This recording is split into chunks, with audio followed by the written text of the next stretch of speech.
Fratelli e sorelle, costruite senza stancarvi mai questa civiltà.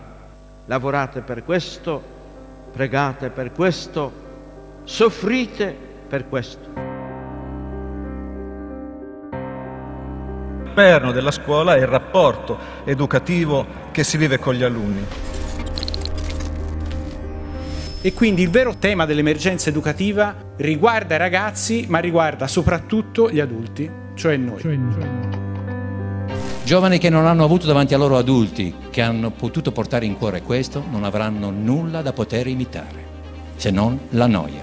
Il problema non è mai convincere i figli di qualcosa. Un adulto deve emanare desiderio. Il problema è ammazzarli di invidia. Come diceva Sant'Ignazio, educare non si fa né con le parole, forse un pochino più coi fatti, ma soprattutto si fa con ciò che si è. Testimoniare e proporre con la propria vita un modo di vivere nuovo, semplicemente. Hay una diferencia entre educar y enseñar. Enseñar te puede enseñar un robot. Educar es amar all'alunno. Può educare solo chi sa cosa significa amare. Perché una vita che non è amata è una vita che si spegne. Qual è la speranza che qualcosa possa muoversi? È soltanto un incontro.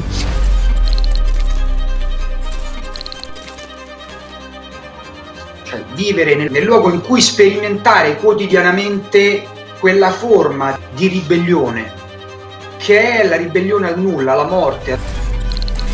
Noi forse possiamo fare di più. Come possiamo aiutare? I ragazzi non sono vasi da riempire, ma fuochi da accendere. Possiamo cercare a scoprire agli altri le risorse dell'uomo.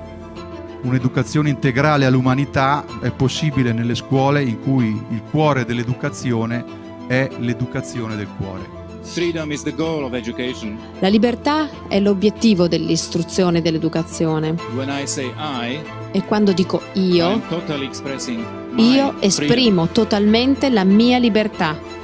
Oggi sto sperimentando per la prima volta cosa sia davvero la libertà. Dialogare con la libertà dell'altro equivale a prenderlo davvero sul serio. Perché sono la conferma che il mio essere limitata è proprio il presupposto per cercare cose grandi.